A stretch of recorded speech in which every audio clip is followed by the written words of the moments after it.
इमरान खान, शाह महमूद कुरैशी और शेख रशीद की जमानतें मंजूर कर ली गई। 9 मई के पुरतशद्दुद वाकयात में मुलविस होने के मुकदमात में साबिक वज़ीर-ए-आज़म इमरान खान, PTI रहनुमा शाह महमूद कुरैशी और शेख रशीद की जमानतें मंजूर की गई। सनेचर को इंसदादी दहशतगर्दी की खसूसी अदालत के जज मलिक एजाज आसिफ ने जमानत का फैसला सुनाया। इमरान खान को 9 मई के 12 मुकदमात में जमानत दी गई, जबकि GHQ और आर्मी म्यूजियम हमला केस में भी जमानत मंजूर की गई। इनको 12 मुकदमात में 1-1 लाख के जमानती बचल के जमा करवाने का हुक्म जारी किया गया।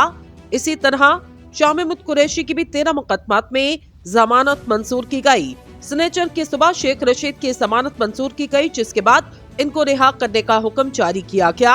इन पर हसास इदारे के गेट पर हमले का मुकदमा थाना न्यू टाउन में दर्ज और इंसदादी दहशतगर्दी की अदालत में इनके खिलाफ इस वक्त केस चल रहा।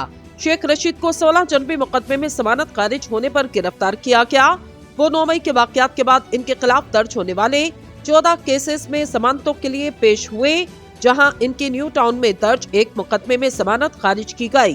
दरख्वास्त जमानत पर समाअत इंसदादी दहशतगर्दी अदालत के जज मलिक एजाज आसिफ ने की।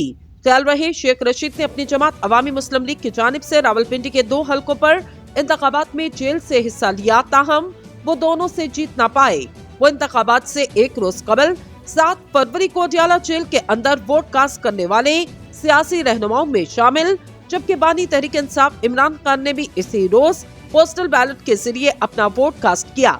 इसके बाद जेल इंतजामिया की जानिब से जारी किए गए बयान में जेल सुप्रिंटेंडेंट असद वड़ाइच का कहना, शाह महमूद कुरैशी और चौधरी परवेज सलाही का वोट कास्ट नहीं हो सका, जबकि बुशरा बीबी का वोट भी कास्ट नहीं हो सका।